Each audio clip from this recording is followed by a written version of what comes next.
এখন যদি পার্শ্ববর্তী শত্রু রাষ্ট্রগুলো আমাদেরকে আক্রমণ করে, আপনি তো ব্যক্তিগতভাবে জিহাদের ঘোষণা দিতে পারবো না, পারবেন? কিন্তু এখন যদি আমার আপনার হাতে রাজনৈতিক ক্ষমতা থাকতো, তাহলে আমরা দেখাই দিতাম যে একজন সাইফুরকে মারলে কতজনের লাশ পড়ে। একজন ফেলানিকে যদি কাঁটাতারে ঝুলাই দেওয়া হয়, ওরকম 10টা বিএসএফ কে মারার ক্ষমতা আমাদের আছে। আবেগ দিয়ে বিপ্লব হতে পারে, আবেগ দিয়ে শরিয়া খিলাফা কায়েম হয় না। আবেগী হয়ে একটা বিপ্লব হতে পারে, আবেগ দিয়ে শুধু আবেগ দিয়ে শরিয়া খিলাফা কায়েম হবে না। শরিয়া খিলাফা কায়েম হয়েছে কাদের হাতে? সাহাবীদের হাতে। কাদের হাতে? আমাদের জিন্দেগি যখন সাহাবীওয়ালা হবে তখন শরিয়া কায়েম হবে। পড়াশোনা করে না, সাহাবীওয়ালা জিন্দেগি কিভাবে যাপন করবে? ওলামায়ে কেরামের সাথে তাআল্লুক নাই, সাহাবীওয়ালা জীবন কিভাবে যাপন করবে? নামাজের ঠিক নাই, সাহাবীওয়ালা জীবন হইল কিভাবে? কোরআন তেলাওয়াত করতে পারেন না, সাহাবীওয়ালা জীবন হইল? আবেগ দিয়ে তো হবে না। আর তাদের ব্যাপারটা তো এতই স্ট্রং, তারা তো এমন ভাবে তাদের আগ্রাসন লালন করছে যে ওরা যদি পারত এখন পুরো বাংলাদেশটাকে ওদের মানচিত্রভুক্ত করে ফেলত।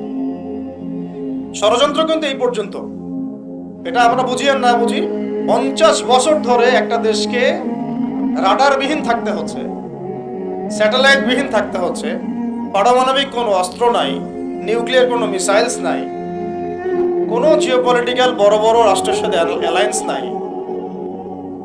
পক্ষান্তরে উল্টা কুফার, তাগুত, মুশরিকদের দাসত্বে আমাদেরকে নিয়ে গেছে।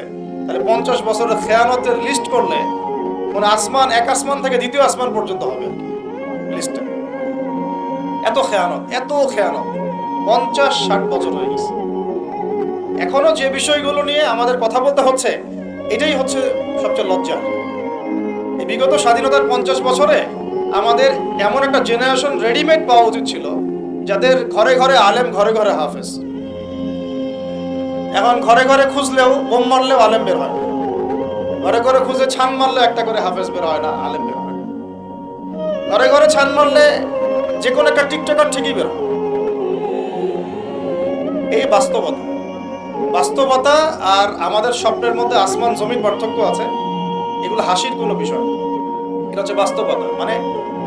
পুরা প্রাইমারি স্কুল থেকে শুরু করে প্রাইমারি স্কুলের শিক্ষক, প্রাইমারি স্কুলের টিচার এবং স্টুডেন্ট, হাই স্কুলের টিচার, অনার্সের স্টুডেন্ট, অনার্সের টিচার, মাস্টার্সের স্টুডেন্ট, মাস্টার্সের টিচার, তারপরে যে বিবিএ, এমবিএ, তারপরে যে আপনার প্রাইভেট ইউনিভার্সিটি ইত্যাদি ইত্যাদি, ইভেন বিসিএস সেক্টর, শিক্ষা কমিশন, এমপি, মন্ত্রী, পার্লামেন্ট, সবগুলোকে যদি একটা জায়গায় আপনি বসান, সবাইকে 15-16 কোটি মানুষকে একটা জায়গায় বসান, দেখবেন যে এদের 90% কোরআন তেলাওয়াতি করতে পারেন। 50 বছর হয়ে গেছে স্বাধীনতা। আর আমরা তো খুব সাম্প্রদায়িক সম্প্রীতির বয়ান দিচ্ছি এখন আর কি। বিগত সময়ে কিছু রাজনীতি হয়েছে জঙ্গিবাদ শব্দ দিয়ে রাজনীতি করা হয়েছে।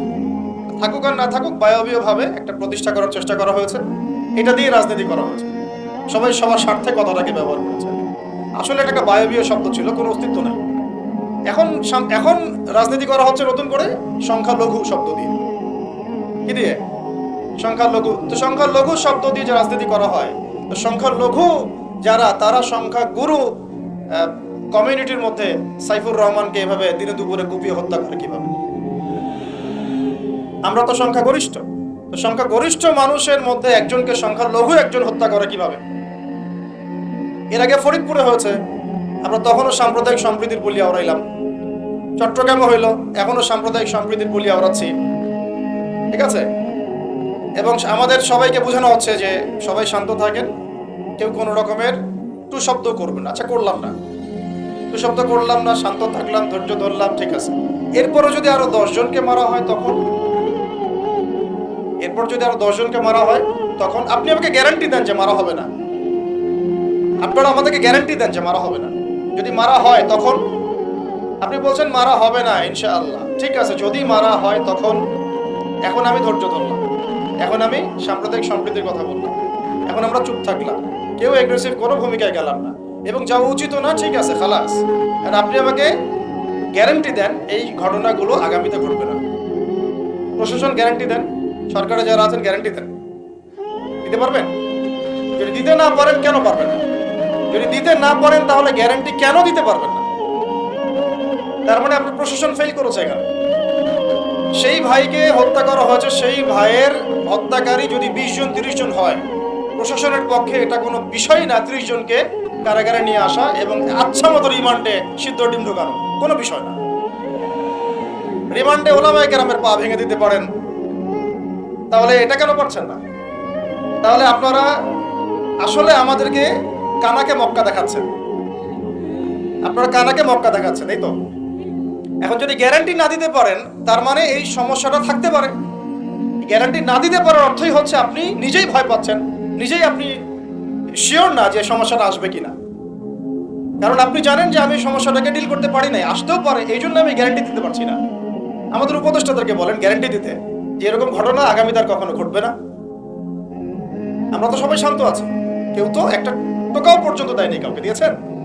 আচ্ছা ঠিক আছে, আবার আমি প্রশ্ন করছি, যদি গ্যারান্টি না দিতে পারে এবং না দিতে পারাটাই তাদের ব্যর্থতা, এবং এর যদি উপযুক্ত বিচার তারা করতে না পারে, না করতে পারাটাই ব্যর্থতা সংখ্যাগরিষ্ঠ মুসলিম রাষ্ট্রে, তাহলে এই ঘটনা যদি আগামী 1 বছরে 2 বছরে 5 বছরে আবারও রিপিটেড হয় এবং একজনের জায়গায় 3 জন 4 জন 5 জন 10 জন পর্যন্ত পৌঁছায়, তখন আপনাদের ভাষাটা কি হবে? তখন আপনারা কি ভাষায় কথা বলবেন আর আমাদেরকে কি বুঝাবেন? এটা আমার প্রশ্ন। আরো প্রশ্ন আছে, সাইফুর রহমান যদি আপনার ছেলে হইতো তাহলে কি হতো? সাইফুর রহমান যদি আমাদের উপদেষ্টাদের কেউ হতো তাহলে কি হতো? সাইফুর রহমান যদি আমাদের যে ওলামায়ে কেরামগণ, শ্রদ্ধার সাথেই বলছি, বিনয়ের সাথে, আপনাদের যদি ছেলে হতো আপনারা কি সেম কথা বলতেন কিনা? সাইফুর রহমান যদি আপনার মেয়ের জামাই হতো তাহলে আপনি সেম কথা বলতেন কিনা? এই জায়গাগুলো তো অনেক গ্যাপস আছে।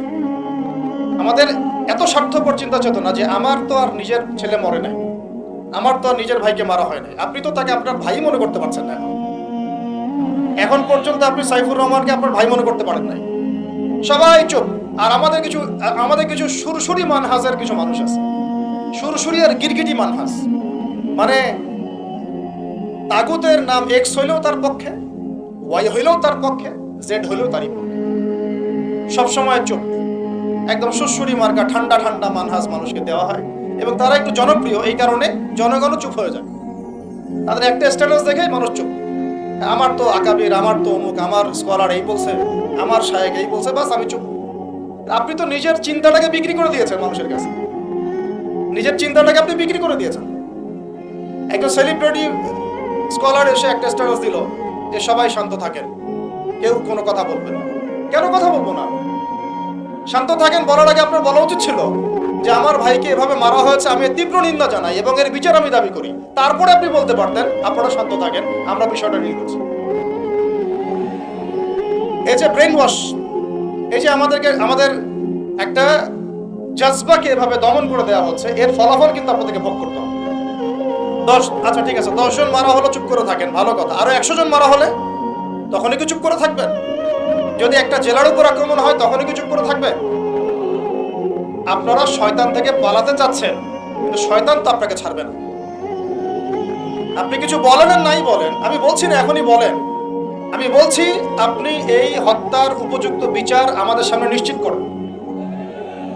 জাতির সামনে এই 20-30 জন লোককে হাজির করে প্রকাশ্যে ফাঁসি দিয়ে দেখান যে হ্যাঁ আমরা সাইফুর রহমানের পক্ষে আছি। কিছুই করতে পারেন না এই পর্যন্ত, আপনারা কিছুই করতে পারেন নাই। ফরিদপুরের ঘটনা কিছু করতে পারেন না। এরকম ঘটনা বিচ্ছিন্ন না, এরকম ঘটনা বাংলাদেশের লাস্ট 5 বছরে এবং বিগত 15 বছরে অনেকগুলো হয়েছে। কিছু ঘটনা আমরা জেনেছি, কিছু ঘটনা আমরা জানি না, বেশিরভাগই আমরা জানি না। এই যে সমস্যাগুলো আমি সিরাত থেকে কেন বলছি, কারণ সিরাতে আপনাকে এগুলো সমাধান দেবে। আর এই বিষয়টা আমাকে খুব পীড়া দিচ্ছে ভিতর থেকে, যেটা আমাদের আচরণ, আমরা যে এত বেশি মানে দাসত্বের একটা ইয়াতে চলে আসছি, মেজাজটা আমাদের দাসত্বের মতো চলে আসছে। আমরা শত্রুর চোখে চোখ রেখে কথাই বলতে পারি না। শত্রুর চোখে চোখ রেখে কথা না বললে তো সে আমাকে দাম দিবে না। কই, সে তো চায়নার সাথে এইসব ডিল করতে পারে না, সে তো ইভেন পাকিস্তানের সাথেও তো পারে না। পাকিস্তানে কি খুব মুসলিমদের ঐক্য আছে নাকি? নাই তো। ওর ইন্টারনাল অবস্থা তো আমাদের চেয়ে অনেক সময় খারাপ। কয়েকটা পারমাণবিক বোম আছে, এই কারণে তার দিকে তাকাতে পারে না। স্বাধীনতার 50 বছরে কয়টা মিসাইল তৈরি করলেন? একটা একটাও তো তৈরি করার ফিকির করলেন। তাহলে বিগত 50 বছরের ইতিহাস যদি আমরা ঘাঁটি, তাহলে দেখব যে যত রকমের মানব রচিত তন্ত্রমন্ত্র আছে, এই তথাকথিত গণতন্ত্রই বলেন, আর এই জাতীয়তাবাদের কথাই বলেন, আর এই তথাকথিত ধর্মনিরপেক্ষতাবাদ, আর এই কমিউনিজম যা আছে সব ফেল করেছে। পশ্চিমা সব মতবাদ এখানে এমনভাবে ফেল করেছে যেটা ইতিহাসে বিরল। তাহলে একটা মাত্র পথ আপনাদের সামনে এখন খোলা আছে, যেই পথ দিয়ে এই সমস্ত সমস্যার সলিউশন আনা সম্ভব। সেই পথটাই হচ্ছে ওই যে লেখা আছে, সিরার আলোকে উম্মার সংকট নিরসন করো। সিরাতের আলোকে যদি উম্মার সংকট নিরসন করতে না পারি, আর কোনো রাস্তা আমাদের সামনে খোলা নেই। দিন কায়েমের শর্ত 3টা বলেছেন না? 3 নম্বর শর্তটাই হচ্ছে এটা যদি ইবাদত হয়, দিন কায়েম যদি একটা ইবাদত হয়ে থাকে, তাহলে সেই ইবাদত কবুল হবে শুধু একজন ব্যক্তির তরিকায়। কার তরিকায়? মুহাম্মদ রাসূলুল্লাহ সাল্লাল্লাহু আলাইহি ওয়াসাল্লামের তরিকায়। ইবাদত হতে হবে এক আল্লাহর জন্য, হালাল রিজিক থাকতে হবে, এবং তরিকা হতে হবে কার? মুহাম্মদ রাসূলুল্লাহ সাল্লাল্লাহু আলাইহি ওয়াসাল্লাম। তো মুহাম্মদ সাল্লাল্লাহু আলাইহি ওয়াসাল্লামের তরিকাই হচ্ছে সিরাত, যেটার মধ্য দিয়ে আমরা দিন কায়েম করব ইনশাআল্লাহ। আর কোনো রাস্তা খোলা নাই। যত তন্ত্রমন্ত্র নিয়ে আসো, যত তন্ত্রমন্ত্র, এখন তো 4টা 5টা আছে, আরো যদি নতুন কোনো তন্ত্রমন্ত্র নিয়ে আসে, তারপরেও এই জাতির মুক্তির কোনো পথ নাই সিরাত ছাড়া। এখন আমাদেরকে আগে সিরাত পড়তে হবে ভাই, সবাইকে আগে সিরাতটা পড়তে হবে। সিরাত পড়লে পরে আপনারা বুঝতে পারবেন যে ইনশাআল্লাহ তাআলা কোন পথে আমাদেরকে হাঁটতে হবে। এখানে টপিক অনেক ডিপ দেওয়া হয়েছে, অত ডিপে গেলে আমাদের সারা রাত চলে যাবে। আমি শুধু ভাষা কয়েকটা পয়েন্ট বলতেছি, একটু মনোযোগ দেন। নবী সাল্লাল্লাহু আলাইহি ওয়াসাল্লাম যখন থেকে কাজ শুরু করেছেন, কাজ বলতে আমি দাওয়াতের কাজ বোঝাচ্ছি, তখনকার সমাজটা কিন্তু আমাদের মতো এতটাও মানে কমফোর্টেবল ছিল না। একটা অমুসলিম রাষ্ট্রে তিনি দাওয়াতের কাজ শুরু করেছেন। মক্কা কি ছিল? একটা মুসলিম রাষ্ট্র না অমুসলিম রাষ্ট্র? অমুসলিম একটা রাষ্ট্রে তিনি অ্যাজ এ নবী তার দাওয়াতের কাজ শুরু করেছেন। সুবহানাল্লাহ। এবং তিনি সেই রাষ্ট্রের একজন পরিচিত ব্যক্তিত্ব, যাকে আস-সাদিক আল-আমিন বলে ডাকা হয়, যার আগেও কোনো গুনাহ নাই, পরেও কোনো গুনাহ নাই। এমন একজন ব্যক্তিত্ব তিনি, যার আগেও কোনো গুনাহ নাই, পরেও কোনো গুনাহ নাই, এবং তিনি একটা অমুসলিম রাষ্ট্রে ওহী প্রাপ্ত হয়ে দাওয়াতের কাজ শুরু করেন। আর আমরা তো মুসলিম রাষ্ট্রে বসে আছি, আমরা তো মক্কায় নাই। আমরা কি মক্কায় আছি? আমরা তো মক্কায় নাই। যদি মক্কায় না থাকি, তাহলে এরকম নতজন পররাষ্ট্র নীতি কেন? আমরা যদি মক্কার মতো পরিবেশে না থাকি, তাহলে এত নতজন পররাষ্ট্র নীতি কেন? তাহলে ভারতের মধ্যে আমাদের যে মুসলিম ভাইরা আছে, তারা কি করবে? তাহলে ভারতে যে মুসলিম ভাইরা আছে, তারা কি করবে? তারা কি ওদের পা ধরে ইয়ে করবে, সালাম করবে? হিন্দুদের পা ধরে সালাম করবে? বলেন তো। আমরা তো একটা মুসলিম রাষ্ট্রে আছি। তো মুসলিম রাষ্ট্রে থাকতে এত নতজন পররাষ্ট্রনীতি কেন? এত দাসত্বের শৃঙ্খল কেন? তো তিনি দাওয়াতের কাজ শুরু করেছেন প্রথম কি দিয়ে, এটা একটা ফ্যাক্ট। আমরা আসলে আলোচনাগুলো আপনাদের চাইতে তাদের শোনা দরকার, যারা আলোচনা যারা করে আর কি। আমি চাই বেশি বেশি তাদের সাথে কনভারসেশন করতে, যারা উম্মাকে নিয়ে ফিকির করেন, দাওয়াতের কাজ করতে চান, বা মুআল্লিম বা আলেম বা হাফেজ, তাদের সাথে কথা বলা দরকার। তাদেরকে আগে বোঝানো দরকার বিষয়। অনেকেই বুঝেন, অনেকে বায়াবিও দাওয়াতি কাজ করছেন উইদাউট এনি প্ল্যাটফর্ম, অনেকে দাওয়াতি কাজ করছেন উইদাউট এনি কানেকশন উইথ ওলামা। আলেমদের সাথে কোনো কানেকশন নাই, দাওয়াতের কাজ করতে আসেন, এটা বায়াবিও প্ল্যাটফর্ম ক্রিয়েট করে রাখতেছেন। তো আমাদেরকে আগে তাদের সাথে কথাবার্তা বলা দরকার, যে মৌলিকভাবে আমরা আসলে কিভাবে আগাবো আর কি। প্র্যাকটিক্যাল কথায় আসেন। এই যে আমরা এতগুলো কথা বলছি না, আমি আপনাদেরকে পুরা পথ ও পদ্ধতি এখানে গিলায় খাওয়াই দিতে পারবো, কিন্তু বিশ্বাস করেন গিলে খাওয়ার পরে আপনি কিছু করতে পারবেন। কেন পারবেন না? আপনার কোনো অ্যাসোসিয়েশন নাই, কোনো ফাউন্ডেশন নাই, কোনো সংগঠন নাই, কোনো রাজনৈতিক ক্ষমতা নাই, কোনো রাজনৈতিক দলও নাই, রাজনৈতিক কোনো অ্যাপ্রোচও নাই। কিন্তু একটা সেকুলার রাজনৈতিক দল আপনার চেয়ে ভালো ফিল্ড ওয়ার্ক করতে পারবে, কারণ তার চেইন অফ কমান্ড আছে। চেইন অফ কমান্ডই নাই। বলে আসতেছি বিগত 5 বছর 10 বছর ধরে একই বয়ান, মাথায় ঢোকে না জিনিসটা। চেইন অফ কমান্ড বলে একটা কিছু আছে, যেখানে একজন আমির নাই, যেখানে একজন ইমারা নাই, একটা আমির নাই, আস-সামউ ওয়া তাআ নাই, বায়আ নাই, যেখানে শুনলাম, মানলাম, আনুগত্য করলাম, আমির, মামুর, জামা, ইমার এগুলো নাই, সেখানে তো চেইন অফ কমান্ড আসবে না। তাবলিগ জামাত কাজ করছে না? করছে কিনা? একটা শুরা পর্ষদ আছে না? শুরায় নেজামি আছে না? আমির আছে না? কাজ করতেছে, ফলাফল পাচ্ছে মাশাআল্লাহ। জামাত ইসলাম কাজ করছে না? একটা চেইন অফ কমান্ড আছে, প্রত্যেকটা জেলায় জেলায় শাখা আছে, তারা তাদের উপরের লেভেল থেকে কোনো ডিরেকশন আসলে সেটাকে রুট লেভেলে বাস্তবায়ন করছে। তারপরে ধরেন যে ইভেন এই যে আওয়ামী লীগ যে চলে গেল, তার একটা চেইন অফ কমান্ড ছিল না? ছিল কি না? উপরে যে বলতো জঙ্গি, নিজের ওই ব্যক্তিও বলতো হ্যাঁ সে জঙ্গি, এমন একটা চেইন অফ কমান্ড ওদের ছিল না? এখন বিএনপি যারা রাজনীতি করতেছে ওদের নাই? আছে। এখন আপনি বলেন যে ইসলামপন্থীদের রাজনৈতিক দল কয়টা? একটা আছে আমাদের শাসনতন্ত্র, একটা হচ্ছে হেফাজতে ইসলাম, আর কি হেফাজতে ইসলাম তো আসলে কোনো রাজনৈতিক ব্যাকগ্রাউন্ড থেকে আসে না, এটা এসেছে, আপনারা তো জানেন হিস্ট্রি, কোন প্রেক্ষাপটে এটা তৈরি হয়েছে, শাপলা চত্বরে ঘটনা, তাই না? আর জামাত ইসলাম। আর কথা হচ্ছে যে আমাদের তো মানে পৃথক পৃথক প্ল্যাটফর্মগুলোর মধ্যে একটা ঐক্যবদ্ধ সমন্বয় সবার আগে দরকার, তারপরে আমাদের একটা একটা বৃহত্তর চেইন অফ কমান্ড দরকার। তখন কি হতো যে উপর থেকে একটা কিছু ছেড়ে দিলে একদম নিচ পর্যন্ত আসতে সময় লাগতো। এখন এগুলোর বাইরে আবার যারা চান যে না, কোরআন এবং হাদিস, ইসলামী ইমারা, শরিয়া এগুলো বাস্তবায়ন হবে, দাওয়াতের সাথে সাথে জিহাদ থাকতে হবে, এবং আমরা কোনো গণতন্ত্র, সেকুলারিজম এইসব পশ্চিমা আদর্শে যাব না, তারা ফেসবুকে বায়োবিও ঘুরে বেড়াচ্ছেন। ফেসবুকে বায়োবিও ঘুরে বেড়াচ্ছেন, ইউটিউবে ইন্ডিভিজুয়ালি কাজ করছেন, সবার নিজস্ব স্বতন্ত্র মার্কাজ, মাকতাবা ইত্যাদি ইত্যাদি, কোনো সমন্বিত প্রয়াস নেই। এইভাবে তো হবে না। এইভাবে কি হবে? সর্বোচ্চ এককভাবে কিছু দাওয়াত দেওয়া যাবে।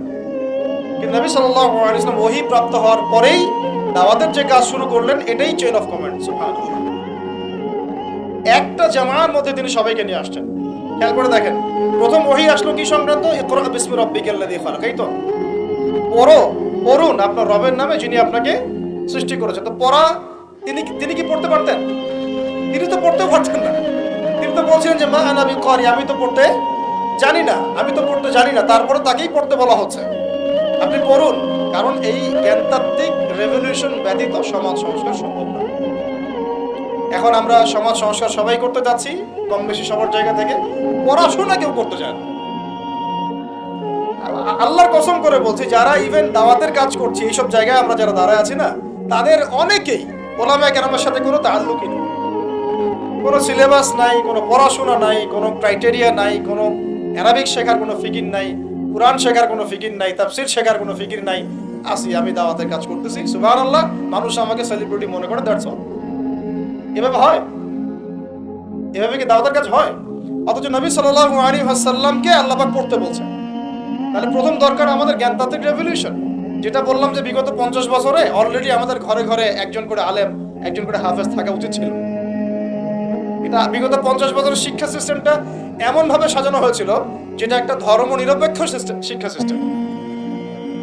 এটা এই যে একটা ছেলে বসে আছে 30 বছর বয়স, ওর তো অধিকার ছিল যে সে এসএসসি, এইচএসসি, অনার্স মাস্টার্স লেভেলে এসে কোরআনের অর্থ করার যোগ্যতা অর্জন করবে। এটা তার রাইটস ছিল অ্যাজ এ মুসলিম কান্ট্রির একজন সিভিলিয়ান হিসেবে। তার রাইটস ছিল এটা, যে আমি একজন মুসলিম কান্ট্রির সিভিলিয়ান, আমার রাইটস আছে স্কুলে গিয়ে কোরআন শেখা, কলেজে গিয়ে কোরআনের তাফসীর শেখার, অনার্স লেভেলে গিয়ে হাদিস পড়তে শেখার, হাদিসের মুতাআলা করার। ইভেন সে মাস্টার্সের পরে ইফতা দেওয়ার মতো যোগ্যতা অর্জন করতে পারতো যদি শিক্ষা সিস্টেমটার মধ্যে সমন্বয় থাকতো। কিচ্ছু করা হয় না এইসব লেভেলে। 50 বছর ধরে এই জাতিকে শিক্ষার অন্ধ করে রাখা হয়েছে।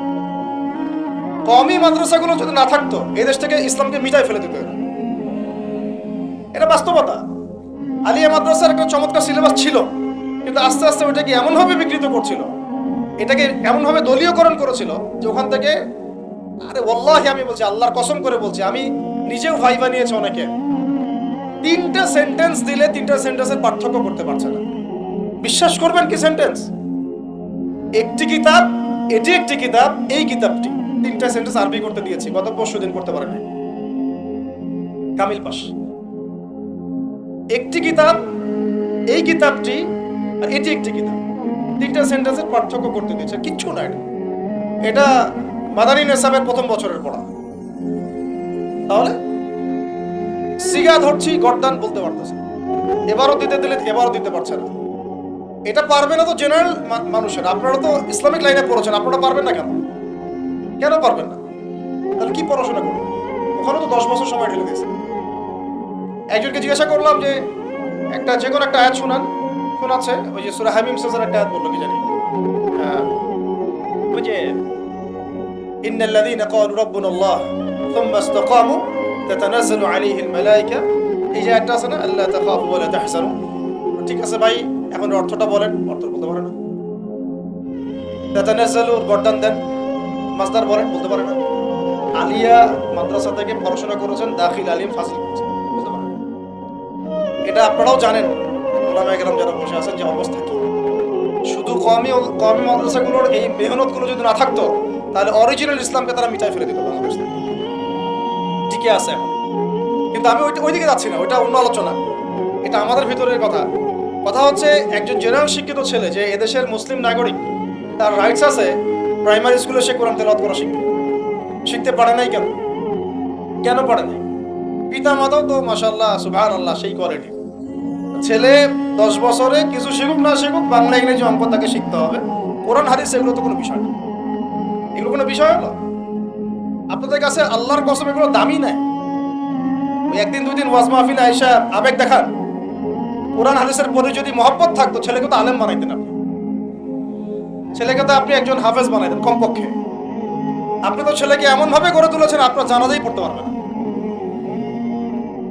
সেদিন আমরা টাঙ্গাইলে একজনের জানাজা পড়তে গেছি, এক পরিচিত ভাইয়ের আম্মা মারা গিয়েছেন। তো ওই দিন কি একটা আক্কেল হলো, শিক্ষা হলো, যে যদি আপনি ছেলে মেয়েকে যদি আলেম না বানিয়ে যান, ছেলেকে যদি আলেম না বানিয়ে যান, সঠিক জানাজাটাও মনে হয় ভাগ্যে জুটবে না। হ্যাঁ, একটা মুনাসিব জানাজাও ভাগ্যে জুটবে না। তো আমাদের এই স্কুল কলেজ পড়ুয়া ছেলে মেয়েদের রাইটস ছিল এগুলো শিখতে পারে নাই। অনার্সে পড়ে, তার বয়স কত? 20 থেকে 25 বছর।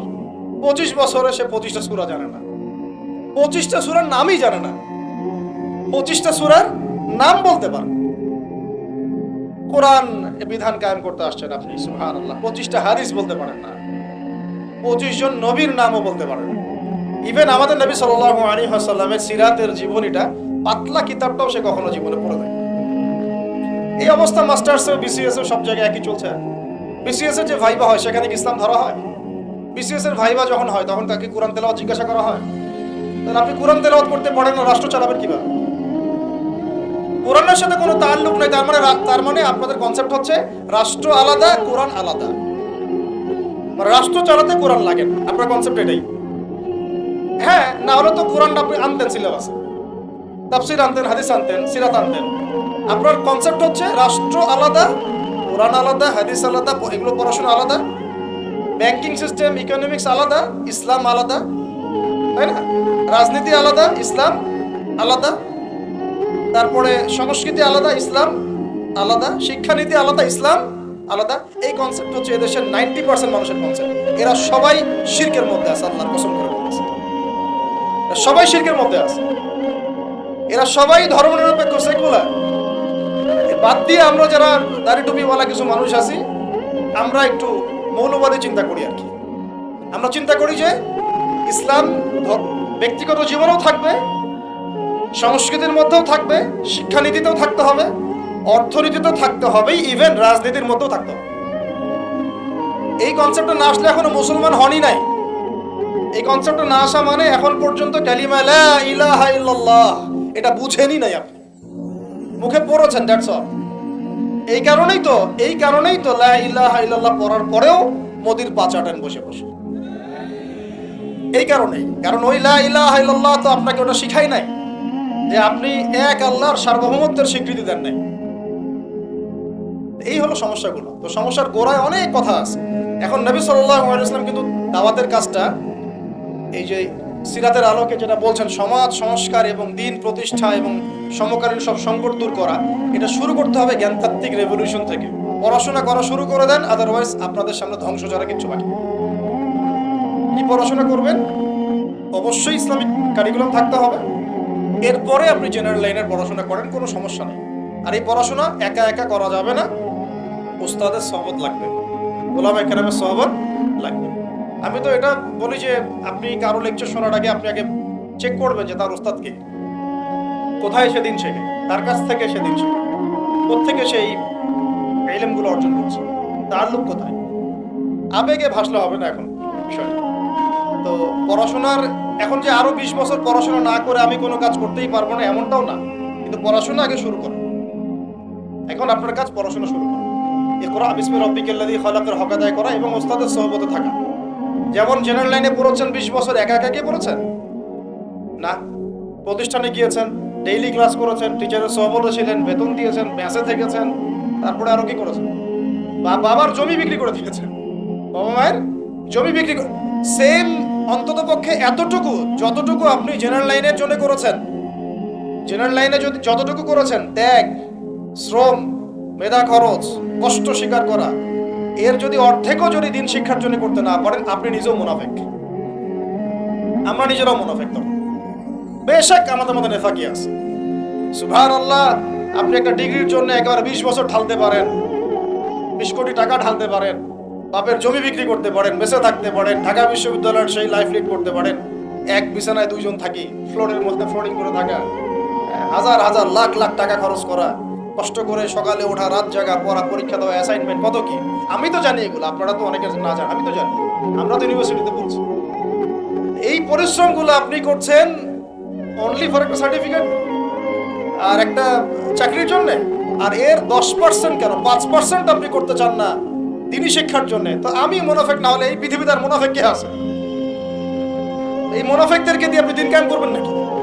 শোনেন, আবেগ দিয়ে বিপ্লব হয়। আবেগ দিয়ে কি হয়? আবেগ দিয়ে বিপ্লব হতে পারে, আবেগ দিয়ে শরিয়া খিলাফা কায়েম হয় না। আবেগী হয়ে একটা বিপ্লব হতে পারে, আবেগ দিয়ে শুধু আবেগ দিয়ে শরিয়া খিলাফা কায়েম হবে। শরিয়া খিলাফা কায়েম হয়েছে কাদের হাতে? সাহাবীদের হাতে। কাদের হাতে? আমাদের জিন্দেগি যখন সাহাবীওয়ালা হবে তখন শরিয়া কায়েম হবে। পড়াশোনা করে না, সাহাবীওয়ালা জিন্দেগি কিভাবে যাপন করবে? উলামায়ে কেরামের সাথে তাআল্লুক নাই, সাহাবীওয়ালা জীবন কিভাবে যাপন করবে? নামাজের ঠিক নাই, সাহাবীওয়ালা জীবন হইল কিভাবে? কোরআন তেলাওয়াত করতে পারেন না, সাহাবীওয়ালা জীবন হইল? দিনের জন্য আমর বিল মারুফ নাহি আনিল মুনকারের কাজ নাই, ওই যোগ্যতাও নাই, তাহলে সাহাবীওয়ালা জীবন হইল কি? চেহারা সুন্নতের মধ্যে ইসলাম নাই, সুন্নতের প্রতি পাবন্দি নাই, সাহাবীওয়ালা জিন্দেগি হলো কি? সাহাবীদের হাতে বদর যুদ্ধ হয়েছে, জয়লাভ করেছে। উহুদ প্রায় জিতেইছে, এটা জিতেই বলা যায়, সাময়িক বিপর্যয় হয়েছে। খন্দক, খায়বার, মুতায়ার মুখ কাঁপিয়ে দিয়েছে কারা? সাহাবীরা। সাহাবীওয়ালা ঈমান, সাহাবীওয়ালা আমল, সাহাবীওয়ালা আখলাক, সাহাবীওয়ালা মেহনত হলে পরে বাংলার মাটিতে দিন কায়েম হবে। না হওয়া পর্যন্ত এই লাভঝাপ করতে থাকা, আজকে এই বিষয় কালকে ওই বিষয়, আজকে এই ইস্যু কালকে এই ইস্যু, এগুলোই চলতে থাকে। আমরা এটা চাই না। আমরা চাই এখন যেহেতু দাওয়াতের একটা সুবর্ণ সুযোগ আমাদের সামনে এসেছে, এখন যেহেতু আল্লাহ পাক, এটা আল্লাহ পাকের রহমত, এখানে সবাই ক্রেডিট নেওয়ার প্রতিযোগিতায় লিপ্ত আছে। আমার ক্রেডিটে হয়েছে, আমি এই করেছি, আমি সেই করেছি। এখন তো এমন দেখা যাচ্ছে যে ওই সময় কিছু বলেও নাই, সেও এসে এখন প্রধান উপদেষ্টার পাশ আটতেছে বসে বসে। কি সুবহানাল্লাহ! মানে রক্ত দিল এক ভাই, মানে বছরের পর বছর কারাগারে পচে মরল একদল, বছরের পর বছর, দিনের পর দিন, মাসের পর মাস আয়না ঘরে ধুকে ধুকে মরল আর একদল। ঠিক আছে, বললাম তখন থেকে বের হলে কেউ সুস্থ থাকে না। বছরের পর বছর মামলা মোকদ্দমা সচ্ছে একদল, এক একজনের ঘাড়ে 3টা 4টা 5টা 10টা 20টা করে মামলা। হ্যাঁ, তারপরে বছরের পর বছর এই ফ্যাসিজমের বিরুদ্ধে দাঁড়ানোর কারণে দেশ থেকে বিতাড়িত হয়েছে একদল, হয় নাই? শাপলা চত্বরে রক্ত দিয়েছে আর একদল।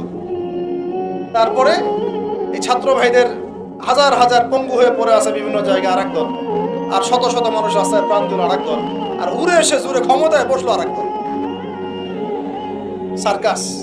সার্কাস চলতেছে, এবং এখন তাদের লেজুর ভিত্তি করতেছে আরেক দল, তাদের লেজুর ভিত্তি করতেছে নতুন আর একটা সম্প্রদায়, নতুন এক প্রাণী। চক্ষুর লজ্জাও নাই এদের, চক্ষুর লজ্জাটুকু। আগে যখন এক তাগুত ছিল তখন তার পাচারত, সুবহানাল্লাহ, এবং ওই তাগুতের এগেইনস্টে যদি কেউ কথা বলতো তাকে বলতো খারেজি। কি বলতো? আগে যে তাগুত ছিল তার পাচারত আর কি, এবং তার এগেইনস্টে যদি কেউ কথা বলতো তখন ওই তাগুতের দালালি করে মানুষকে বলতো খারেজি, অমুক গোষ্ঠী তমুক গোষ্ঠী। হ্যাঁ, তারপরে যখন এই বিদ্রোহগুলো হতে হতে হতে বিদ্রোহ করা বলতে আবার হারাম। বিদ্রোহ করা কি? বিদ্রোহ করা হারাম, রাষ্ট্রের সরকারের বিরুদ্ধে প্রতিবাদ করা হারাম, নাজায়েজ, করলে হবে খারেজি। কিন্তু ছাত্র ভাইরা যখন আন্দোলন করে ওই সরকারকে পতন ঘটায় দিল, তখন আবার নতুন যে সরকার আসে ওর পা চাটা আবার ফরজ।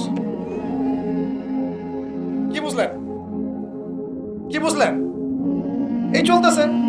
আবার বুঝাই, এক তাগুত ছিল, সেই তাগুত আল্লাহ বিরোধী কাজ করত, কিছু ভাই এর প্রতিবাদ করত, যারা প্রতিবাদ করতো ওদেরকে এরা বলতো খারেজি, এদের মানহাজ ঠিক নাই, আকীদা ঠিক নাই, এরা উগ্র, ইত্যাদি ইত্যাদি। এবং তাদের কারণেই কিন্তু এই ভাইগুলোকে আয়না করে যেতে হয়েছে। এটা খোলামেলা বলে দিলাম, এদের কারণেই এই ভাইদেরকে কোথায় যেতে হয়েছে? আয়না করে যেতে হয়েছে। তারপরে ছাত্র ভাইরা দেখা গেল যে বিপ্লব করে প্রতিবাদ করে একদম সরকার ফেলে দিল। ফেলে দেওয়ার পরে যখন আবার নতুন কেউ আসলো, এই নতুন যারা আসলো তাদের পাচাটা আবার ফরজ হয়ে গেল। তখন হইল ফতোয়া কি? সরকার আনুগত্য করা ফরজ। ইসলাম শিখতেছেন এদের কাছ থেকে আপনারা অনেকে। দেখ, আমি এগুলো বলতে গেলে একটু হাইপার হয়ে যায়, আল্লাহ পাক মাফ করেন। আস্তাগফিরুল্লাহ আল্লাযী লা ইলাহা ইল্লা হুয়াল হাইয়ুল কাইয়ুম ওয়া আতুবু ইলাইহি। মূল পয়েন্টে আসি, অনেক লম্বা আলোচনা করতে পারবো না। এই শুরুটা করবেন কোত্থেকে বলেন? না, শুরুটা করবেন একবার ইখলাস ঠিক রাখা। দিন কায়েম করবো সিরাতের পদ্ধতিতে। অন্য কোনো পদ্ধতি আছে? আব্রাহাম লিঙ্কনের পদ্ধতি চলবে? কার্ল মার্কসের পদ্ধতি চলবে? ওই চীনের মাও সেতুংয়ের পদ্ধতি চলবে? ওই ইতালির মুসোলিনির পদ্ধতি চলবে? তার পদ্ধতিতে দিন কায়েম করবো। একমাত্র মুহাম্মদ রাসূলুল্লাহ সাল্লাল্লাহু আলাইহি ওয়াসাল্লামের শেখানো সিরাতের সুন্নতেই আগাতে হবে। এখন আগাতে গিয়ে প্রথম কাজ আপনার আমার কি? ইখলাস ঠিক রাখা, রিজিক হালাল করা, নবীর তরিকা ফলো করা, তারপরে দিনের ইলম অর্জন করা। একা একা ইলম অর্জন করবেন? উলামায়ে কেরাম খুঁজে বের করবেন। উলামায়ে কেরাম সব জায়গাতেই আছে, আলহামদুলিল্লাহ, এটা আমাদের সৌভাগ্য। আর আপনি দেখবেন যে কারা নিজেদেরকে জাহির করে না, মুহাক্কিক উলামায়ে কেরাম নিজেকে জাহির করেন। হকপন্থী উলামায়ে কেরাম যারা, তারা নিজেদেরকে এভাবে জাহির করেন না, ইজহার করেন না যে আমি এত বড় পণ্ডিত, আসো আমার কাছে, এইভাবে তারা কথা বলেন। বরং তারা নিজেদেরকে আড়াল করে চলেন, তারা বিনয়ী হন। এবং আপনারা দেখবেন না যে আহলে ফেসবুক ওয়াল জামায়াতের মধ্যে কার পপুলারিটি বেশি, এইটা দেখতে যাবেন। আপনারা দেখতে যাবেন বড় বড় উলামায়ে কেরাম কার পিছনে ছোটেন। মুহাক্কিক আলেম খুঁজবেন কিভাবে? আপনি দেখবেন না যে অমুক ভাই তমুক ভাই, আমাদের এই ভাইরা কার পিছনে ছোটে। বরং আপনি দেখবেন যে হ্যাঁ, বড় বড় উলামায়ে কেরামগণ কার পিছনে, এবং সেই মূল উৎস থেকে জ্ঞান অর্জন করার চেষ্টা করবেন। ইনশাআল্লাহ তৌফিক দান করবেন, আমিন। এটা ছাড়া আপনারা জ্ঞান অর্জন হবে না, এবং জ্ঞানের সাথে যে আদব সেটাও শিখতে পারবেন না। আদবের সাথে তাআল্লুক হচ্ছে তাসাউফের, সেটাও শিখতে পারবেন না। এবং তাসকিয়া, এই তাসকিয়া অর্জন হবে। আল্লাহ পাক আমাদেরকে তাসকিয়া অর্জন করার তৌফিক দান করুন। ইলম শিখবো, তারপরে কাজ হচ্ছে আমাদের আমল বাড়িয়ে দেওয়া। আল্লাহ নবী সাল্লাল্লাহু আলাইহি ওয়াসাল্লাম সাহাবায়ে কেরামকে শুধু জ্ঞান শিখতেন নাকি আমলও করতেন? সবচেয়ে বেশি পরহেজগার ব্যক্তি কে এই উম্মতের মধ্যে বলেন? আমাদের নবী সাল্লাল্লাহু আলাইহি ওয়াসাল্লাম। হ্যাঁ, তিনি তো অবশ্যই। তারপরে আবু বকর রাদিয়াল্লাহু আনহু, ওমর ইবনে খাত্তাব, আলী ইবনে আবি তালিব, উসমান বিন আফফান রাদিয়াল্লাহু আনহু আজমাইন, প্রত্যেক সাহাবী। তো সাহাবীদের আমল একটু দেখেন, সারাদিন রাত তারা কেমন কি করতেন, কিভাবে কাটাতেন। আমরা আমাদের দিনের একটা বড় অংশ অপচয় করে নষ্ট করি। তারা সময় নষ্ট করতেন না, বরং তারা প্রত্যেকটা সময়কে কাজে লাগাতেন। প্রত্যেকদিন একদিন ওই হাদিসটা আপনারা তো জানেন। একদিন নবী সাল্লাল্লাহু আলাইহি ওয়াসাল্লাম বললেন, আজকে জামাতের সাথে নামাজগুলো পড়েছে কে? আবু বকর রাদিয়াল্লাহু আনহু হাত তুললেন না। আমি পড়েছি। আজকে সদকা করেছে কে? আমি। আজকে সওম রেখেছে কে? আমি। আজকে জানাজায় শরীক হয়েছে কে? আমি। এরকম অনেকগুলো আমলের কথা নবীজি বললেন, সবগুলোই দেখা গেল আবু বকর রাদিয়াল্লাহু আনহু করেছেন। সুবহানাল্লাহ, একদিনে সব। এভাবে তারা দিন কাটাতেন, আপনি আর আমি যদি জুমার দিনে মসজিদে আসি তাহলে তো সমস্যা ভাই, আমাদের দ্বারা তো হবে না। আল্লাহ পাক আমাদেরকে যেন ইসলাহ করার তৌফিক দান করেন, আমিন। আমল বাড়িয়ে দেওয়া। এবার দেখেন, এবার এই জায়গাটুকু বুঝেন, নবী সাল্লাল্লাহু আলাইহি ওয়াসাল্লাম দাওয়াতের কাজ শুরু করে প্রথমেই প্রকাশ্যে দাওয়াত কিন্তু দেন নাই। প্রথমে তিনি 3 বছর, কত বছর? তিনটা বছর তিনি গোপনে দাওয়াত দিয়েছেন। কত বছর? 3 বছর গোপনে দাওয়াত দিয়েছেন। এখন এই গোপনে দাওয়াত দেওয়ার পরিবেশ আমাদের এখানে দরকার নাই। কেন নাই? কারণ আমাদের এখানে স্পষ্ট দাওয়াত হয়ে গেছে না? এখন তো আমাদের এখানে মক্কার মতো অবস্থা না যে আবার প্রথম 3 বছর গোপনে দাওয়াত দিতে হবে কি? এখন আরো বরং প্রকাশ্যে দাওয়াত দিতে হবে। আলহামদুলিল্লাহ, এই যে বলছিলাম যে এটা আল্লাহ পাকের রহমত যে আমরা এই সময়টা পেয়েছি, এখানে কারো কিন্তু ব্যক্তিগত কোনো ক্রেডিট নেওয়ার সুযোগ নাই। এই যে এখন দাওয়াতের একটা উত্তম প্ল্যাটফর্ম পাওয়া যাচ্ছে, ক্ষেত্র পাওয়া যাচ্ছে, খোলাভাবে কথা বলা যাচ্ছে, এটা কার রহমত। এটাকে কাজে লাগিয়ে আরো 5 বছর 10 বছর আমাদেরকে দাওয়াত দিতে হবে। কিসের দাওয়াত? দিন কায়েমের দাওয়াত। কিসের দাওয়াত? ইসলাম ব্যক্তি জীবনে আছে, ইসলামকে এখন নিয়ে যেতে হবে সমাজে, ইসলামকে নিয়ে যেতে হবে অর্থনীতিতে, ইসলামকে নিতে হবে রাজনীতির মধ্যে। ইসলাম যখন সমাজে, অর্থনীতিতে, সংস্কৃতিতে, শিক্ষানীতিতে এবং রাজনৈতিক ক্ষেত্রে যাবে, তখন আমরা ইনশাল্লাহ চূড়ান্ত বিজয় লাভ করব। এখন যদি পার্শ্ববর্তী শত্রু রাষ্ট্রগুলো আমাদেরকে আক্রমণ করে, আমি আপনি তো ব্যক্তিগতভাবে জিহাদের ঘোষণা দিতে পারবো না, পারবেন? কিন্তু এখন যদি আমার আপনার হাতে রাজনৈতিক ক্ষমতা থাকতো, তাহলে আমরা দেখাই দিতাম যে একজন সাইফুরকে মারলে কতজনের লাশ পড়ে। একজন ফেলানিকে যদি কাঁটাতারে ঝুলাই দেওয়া হয়, ওরকম 10টা বিএসএফ কে মারার ক্ষমতা আমাদের আছে। এই শক্তি সামর্থ্য আমাদের ভাইদের আছে। আমাদের দাওয়াতের কাজ শুধু আমভাবে জনগণের মধ্যে করলে হবে না, পুলিশের মধ্যে দাওয়াতের কাজ করতে হবে, র্যাবের মধ্যে দাওয়াতের কাজ করতে হবে, আমাদের আনসারদের মধ্যে দাওয়াতের কাজ করতে হবে, বিজিবির ভাইদেরকে প্রশিক্ষিত করতে হবে। সবচেয়ে বড় কথা, আমাদের সেনাবাহিনীকে, বিমান বাহিনীকে শক্তিশালী করতে হবে। অত্যাধুনিক অস্ত্র তাদের হাতে থাকতে হবে এবং তাদের মধ্যে সবকিছুই আছে, মাশাআল্লাহ, পটেনশিয়াল আছে, প্রতিভা আছে, শারীরিক শক্তি আছে, ট্রেনিং আছে।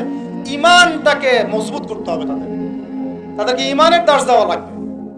আপনারা যারা শুনবেন এগুলো লেকচার, অনলাইনে এগুলো শুনবেন, তারা ইনশাআল্লাহ শুধুমাত্র জাতিসংঘের একটা মিশনকে জীবনের লক্ষ্য বানাবেন না। আপনারা জাতিসংঘের একটা মিশনে যাওয়া আপনার জীবনের লক্ষ্য না।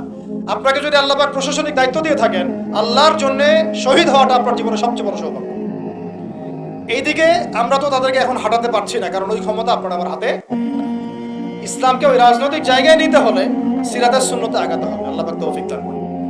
এবার প্রকাশ্যে দাওয়াত শুরু হলো 4 নম্বর বছর থেকে 10ম বছর পর্যন্ত। এই প্রকাশ্যে দাওয়াত যখন শুরু হয়েছে, তখনই ব্যাপক নির্যাতন শুরু হয়েছে, ব্যাপক নির্যাতন। এই অবস্থানটা আমরা পার করেছি বিগত সময়গুলোতে, এখনো পার করছি, তাই না? এই অবস্থাটা কিন্তু আমরা আগেও পার করেছি, এখনো পার করছি। যারাই প্রকাশ্যে পরিপূর্ণ ইসলামের কথা বলছেন বা বলেছেন, কোনো না কোনোভাবে তারা হ্যারাসমেন্টের শিকার হয়েছে, কোনো না কোনো, ফিজিক্যালি অথবা মেন্টালি অথবা রাজনৈতিকভাবে অথবা মামলা মোকদ্দমা অথবা গুম অথবা একেবারে ক্রসফায়ার অথবা দেশ ত্যাগ, কিছু না কিছু ওদের তাকদিরে নসিব হয়েছেই, তাই না? আর যারা সুরে সুর মিলিয়ে কথা বলেছে, তারা পার পেয়ে গেছে। ওই যে বললাম, আগেও তলা চাটা, এখনো তলা চাটা। ওটা হচ্ছে মানে তেল মারা মানহাজ আর কি, তৈলাক্ত মানহাজ। যেই থাকুক, এক্স থাকলেও আমি তেল মারবো, ওয়াই থাকলেও তেল মারবো, জেড থাকলেও তেল মারবো। কারণ তেল মারা আমার জন্য ফরজ এবং তৈলাক্তদের আনুগত্য করা আমার জন্য ফরজ। ওদের বিরুদ্ধে কথা বললে আপনি আবার হয়ে যাবেন খারেজি। একই জিনিস, একদল গেল, একদল গিয়ে গুলি করা শুরু করলো মাজলুমদের উপরে। তারপরে মাজলুমরা আর থাকতে না পেরে অস্ত্র হাতে নিয়েই ফেলল। লাঠিসোঁটাও তো অস্ত্র নাকি? এবং তাদের একজন তো বলেছিল, আমাদের পরবর্তী প্ল্যান ছিল যদি তারা স্কিপ না করতো, আমরা সশস্ত্র অবস্থান নিতাম। বলেছে কিন্তু মিডিয়াতে একজন, বলেছে না? বলেছে। যাই হোক, এদিকে যখন জালেম আক্রমণ করেছে, তখন মাজলুম তো প্রতিবাদ করেছে, করে নাই? এই আক্রমণের প্রতিবাদের রাস্তায় কিন্তু বহু মানুষ মারা গেছে। জালেমদেরও করেছে, মাজলুমদেরও করেছে। কেন পুলিশ ভাইদেরকে কি মারা হয় নাই? কারণ তারা জালেমের পক্ষ নিয়েছে। সে কি অমুসলিম ছিল না মুসলিম? ও মুসলিম ছিল, কিন্তু কালিমা পড়া মুসলিম, তাই না? সেও কালিমা পড়া মুসলিম, জালেমের পক্ষ নিয়েছে। আর এদিকে আমাদের মাজলুম ভাই, যাদের উপর গুলি চালানো হয়েছে। এখন মাজলুম ভাইরা শেষমেশ লাঠিসোঁটা হাতে নিতে বাধ্য হয়েছে। এবার কনফ্লিক্ট হলো, জালেমও মরলো কিছু, মাজলুম তো মারা গেছে। এখন এই কনফ্লিক্টে কিন্তু আমাদের ইসলামিক স্কলারশিপ অফ ইসলামের কিছু কিছু ব্যক্তি, তারা কিন্তু এখানে মাজলুমদের কাউকে কিন্তু খারেজি বলে না, বলেছে?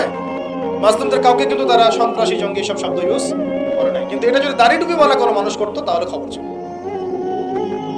অতএব শুভঙ্করের ফাঁকিগুলো বোঝার চেষ্টা করুন। এইভাবে আমাদেরকে ধোকায় ফেলা হচ্ছে, এইভাবে পুরো জাতির তরুণ প্রজন্মের জিহাদি জাজবা ধ্বংস করে দেওয়া হচ্ছে। এইসব থিওরি, এইসব তত্ত্ব দিয়ে, এইসব ফতোয়াবাজি করে পুরা 16 কোটি মানুষের জিহাদি জাজবাটাকে নষ্ট করে দেওয়া হচ্ছে। অন্যায়ের প্রতিবাদ করলেই আপনাকে জঙ্গি বলে দেওয়া হবে, অন্যায়ের বিরুদ্ধে কথা বললেই আপনার উপরে এইসব চলে আসবে। অথচ গণতান্ত্রিক পদ্ধতিতে যখন তারা লড়াই করছে, এটা তখন জায়েজ হয়ে যাচ্ছে। তখন 100টা মরলেও জায়েজ, 1000 মরলেও সুবহানাল্লাহ। আর এখানে সাইফুর রহমানকে মারা হয়েছে, দুই একজন ভাই যদি একটু কড়া গলায় কথা বলে, বাকিরা বলছে এত গলা বড় করার দরকার নেই, আস্তে করে কথা বলেন, অপেক্ষা করেন। শয়তান থেকে পালাচ্ছেন তো, শয়তান তো আপনার থেকে পালাবে না, শয়তান আপনাকে ধরবে। আপনি শয়তান থেকে পালাতে যাচ্ছেন তো, এটা একটা সাপ। এটা কি একটা, এখন যেটা দেখছেন এগুলো সাপের লেজ। এগুলো কি? এগুলো সব সাপের লেজ। সাপের মাথা কোথায় জানেন? একদম দিল্লিতে। সাপের মাথা কোথায়? এখন এই সাপের লেজ নিয়ে আপনার এত ভয়, মাথা আসলে যে কি করবেন আল্লাহই ভালো জানে। কথা হচ্ছে যে এই সাপের লেজ আপনি কাটবেন কিভাবে? কাটতে হলে একটা অস্ত্র লাগবে। সেই হাতিয়ার, সেই তরবারের নামই হচ্ছে ইসলাম। সেই তরবারের নামই সিরাত। এর বাইরে কোনো তরবাল নাই। আজকে যদি লেজ কাটতে পারেন, কাল মাথাও কাটতে পারবেন ইনশাআল্লাহ। এখন যদি লেজের কাছে হেরে যান, মাথা কাটতে পারবেন। এখন আপনি শয়তান থেকে পালাতে যাচ্ছেন, কিন্তু শয়তান আপনার থেকে পালাবে না, ও আপনাকে ধরবে। আজকে 10, কালকে 20, যদি কালকে আল্লাহ না করে 100 হয়, তখন দেখবো আপনাদের বিবৃতি কেমন হয়। আপনারা কোন ভাষায় কথা বলেন সেটা দেখার অপেক্ষা আছি আমি। উপযুক্ত শাস্তি নিশ্চিত না করা হলে এগুলো লাই পাবে না, বেশক লাই পাবে। এখন শাস্তি কি উপযুক্ত নিশ্চিত করা হয়েছে কিনা এখন পর্যন্ত আমরা দেখিনি। ফরিদপুরের ঘটনা তো দেখিনি, এর আগের ঘটনাগুলো তো আমরা কিছু দেখি নাই। অতএব আমরা এই জায়গায় অনেক বেশি কনসিয়াস যে আপনারা আগে এক নৌকায় পা রেখেছিলেন, এখন আবার 2 নৌকায় পা রাখলেন কিনা। আগে তো পা রেখেছিলেন শুধুমাত্র এক নৌকায়, ভারতীয় নৌকায় আর কি। আর এখন পা রাখতেছেন ভারতীয় নৌকায়, পাশাপাশি আমেরিকান নৌকায়। 2 নৌকায় 2 পা রাখতেছেন। যখন 2 নৌকায় 2 পা থাকবে, তখন কিন্তু ডোবা আরো বেশি সহজ হয়ে যাবে। এটাও মাথায় রাখেন, তখন কিন্তু পা রাখারও জায়গা পাবেন। এই জিনিসগুলো আমাদের ভালো করে বোঝা দরকার। আল্লাহ পাক আমাদেরকে বোঝার তৌফিক দান। আমাদের কাছে কোরআন আছে ভাই, দ্বীন ইসলাম আছে, নবীর সুন্নাত আছে, আমাদের কোথাও যাওয়ার দরকার নেই। এই সহজ কথাটা আমরা বোঝাতে পারতেছি। সহজ কথা, আমাদের কাছে কোরআন আছে, হাদিস আছে, রাসূলের সিরাত আছে, সুন্নাত আছে, বরেণ্য উলামায়ে কেরাম আছেন, দেশে 16 কোটি মুসলিম তাওহীদি জনতা আছে। কোথাও যাওয়ার দরকার নেই। আমরা আমাদের দেশের ভাগ্য ইনশাআল্লাহ করে নিতে পারবো ইনশাআল্লাহ। কারো দালালি করার কোনো দরকার নেই আমার। দুঃখজনক হচ্ছে এত কিছুর পরেও, আল্লাহর কসম, এত কিছুর পরেও এখন পর্যন্ত আমাদের দেশটা ভারতীয় দালাল মুক্ত হইতে পারলো না। প্রত্যেকটা ডিপার্টমেন্টে এখন ওদের দালাল বসেই আছে। ভাই একটা নামাজ পড়বে না, নামাজ পড়ার জন্য জায়গাটা পাক লাগবে না, কাপড়টা পাক লাগবে না, নাপাক কাপড়ে নামাজ হবে, নাপাক জায়গায় নামাজ হবে। একটা প্লেট নিয়েছেন, খাবার খাবেন, বিরিয়ানি খাবেন, তো বিরিয়ানি খাওয়ার আগে প্লেটটা পরিষ্কার করবেন না? প্লেট যদি পরিষ্কার না হয়, সেখানে বিরিয়ানি খাওয়া যাবে? দেশটা তো পরিষ্কার হচ্ছে না। আগে দেশটা পরিষ্কার করেন, তারপরে বিরিয়ানি খাওয়া যাবে। বরং এখন আমরা ওই ময়লাদের সাথে আপোষ করে চলার চেষ্টা করছি। আবার কেউ তো নিজের গিরগিটি রং পাল্টায় ভিতরে ঢুকে গেছে, টের পাওয়া যাচ্ছে। আচ্ছা, এরকম আপনারা সবাই বুঝেন, এগুলো আমি খোলামেলা বলার প্রয়োজন নেই। মূল কথা হচ্ছে, একটা বিষয়কে পবিত্র না করে একটা জমি চাষ করব, আগে আমাকে ওই জমিটাকে সার দিতে হবে, কীটনাশক দিয়ে ওটাকে দূর করতে হবে। জমি পবিত্র না করলে এখানে পবিত্র বৃক্ষ রোপণ করা যাবে না। সিম্পল একটা কথা, আপনি বিরিয়ানি খান আর যাই খান, পাত্র পরিষ্কার করতে হবে। এই পাত্র এখনো পরিষ্কার হয় নাই। আল্লাহ পাক আমাদেরকে প্রত্যেকটা মহল থেকে এই বিজাতীয় দালালদেরকে দূর করার তৌফিক দান। এই দেশের ভাগ্য আল্লাহ করবেন ইনশাআল্লাহ। যদি আমরা আমাদের সিরাতের উপর থাকি, রাসূলের সিরাতের উপর থাকি, কোরআন সুন্নাহর উপর থাকি এবং ঐক্যবদ্ধ থাকি, আমাদেরকে পরাজিত করতে পারার মতো কোনো জাতি নাই ইনশাআল্লাহ, পারবে না ইনশাআল্লাহ। এটা আমাদের কনফিডেন্স থেকে বলা না, এটা আমাদের পূর্ণ ইয়াকিন থেকে বলা। কিন্তু সমস্যা হচ্ছে আমরা ওই রাস্তায় হাঁটতেই পারতেছি। আল্লাহ পাক আমাদেরকে সেই হিকমা এবং প্রজ্ঞা দান করে না। আল্লাহ পাক উপযুক্ত নেতৃত্ব আমাদের সামনে নিয়ে আসে না। দোয়া করি আমরা যেন ইসলামপন্থী সরকার আল্লাহ পাক আমাদের সামনে নিয়ে আসে, যাদেরকে সামনে রেখে আমরা এই পুরো দেশ জুড়ে ইসলামী শরিয়া প্রতিষ্ঠার মেহনত করতে পারি। আল্লাহ পাক সেই তৌফিক দান করে। তো শেষ কথাগুলো হচ্ছে এরকম যে এই 10 বছরে প্রচুর নির্যাতন হয়েছে, কিন্তু ইসলাম কিন্তু থেমে যায় না। যখন হামজা এবং ওমর রাদিয়াল্লাহু আনহুর মতো মানুষের ইসলাম কবুল করেছেন। আরেকটা কথা মনে রাখবেন, আমাদের নবীজি কিন্তু সাল্লাল্লাহু আলাইহি ওয়াসাল্লাম দুর্বল সাহাবীদেরকে হিজরত করতে বলেছিলেন। কোথায়? আবিসিনিয়াতে। কোথায়? আবিসিনিয়ায়। ওখানে একটা হিজরত হয়েছে। আমাদের নবীজি তায়েফে গিয়েছেন, তায়েফবাসী ইসলাম কবুল করে নাই, তিনি আবার ফিরে আসছেন। এই সময়টাতে ইয়াসরিব থেকে 6 জন যুবক আসছিলেন, তরুণদের কথা বলতে বলেছেন। এইখান থেকে আমি আলোচনা শেষ করে দিব। এখানে ইয়াসরিব থেকে 6 জন যুবক, তরুণ যুবক এসে ইসলামের গতিপথটাকে ঘুরিয়ে দিয়েছে। এটা তরুণরা একটু ভালো করে বুঝবেন। মক্কায় কত বছর ছিলাম আমরা? 13 বছর। কত বছর? 13 বছর। এই 13 বছরে কিন্তু আমাদের কোনো রাজনৈতিক ক্ষমতা ছিল না, ছিল কোনো রাজনৈতিক ক্ষমতা ছিল না, এমনকি কোনো সামাজিক ক্ষমতা আমাদের ছিল না।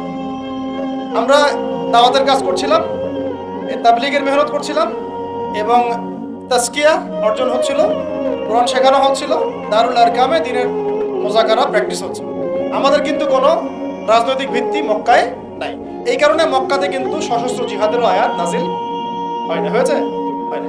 মদিনায়, এখন মদিনা থেকে যখন 6 জন যুবক আসলেন, এই 6 জন যুবকের নেতার নাম আসাদ বিন জুরারাহ রাদিয়াল্লাহু আনহু। তিনি এসে যখন বায়াত করছেন নবীর কাছে, তিনি আগে থেকে জানতেন যে শেষ জামানায় একজন নবী আসবে। কি আসবে?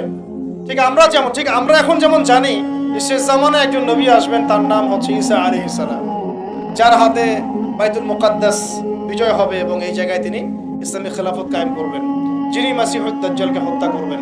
তারও আগে যেমন ইমামুল মাহদি আসবেন, এটা আমরা যেমন জানি, ওই 6 জন যুবক আগে থেকে জানতেন যে শেষ জামানায় একজন নবী আসবেন কুরাইশদের সবচেয়ে বড় গোত্র থেকে, এবং যার নাম হবে আহমেদ। কি নাম হবে? এটা তারা কোত্থেকে জানছেন? আগের তাওরাত ইনজিলে লেখা আছে। আগের তাওরাতে ইনজিলে লেখা আছে। এই জন্য আমরা বলি যে শেষ জামানার জ্ঞান অর্জন করাটা খুব জরুরি, নাহলে আমরা কখন কি হচ্ছে এটা মোড়টা বুঝতে পারবো না। এই পড়াশোনাগুলো আমাদের সিলেবাস থেকে আমরা উঠিয়ে দিয়েছি। আমি খুব দুঃখ পাই একটা জিনিস দেখলে, ইভেন মাদ্রাসা সিলেবাসে দাজ্জাল কেন্দ্রিক কোনো সাবজেক্ট নাই। থাকা দরকার ছিল, কারণ শেষ জামানার সবচেয়ে বড় ফিতনাই তো দাজ্জাল। ওইটা সম্পর্কে আমার আলোচনা দরকার ছিল। তো ওই সংক্রান্ত হাদিসগুলো অনেক মিস্টেরিয়াস, ওগুলোর অনেক ব্যাপার আছে, ব্যাখ্যা বিশ্লেষণ যারা দরকার সবার। আমরা এটা আলোচনা করছি না। আর আপনাদের শিক্ষা সিস্টেমে তো নাই, জেনারেলদের মধ্যে তো নাই। এখানে তো বললাম 25 বছরের সিরাতই নাই।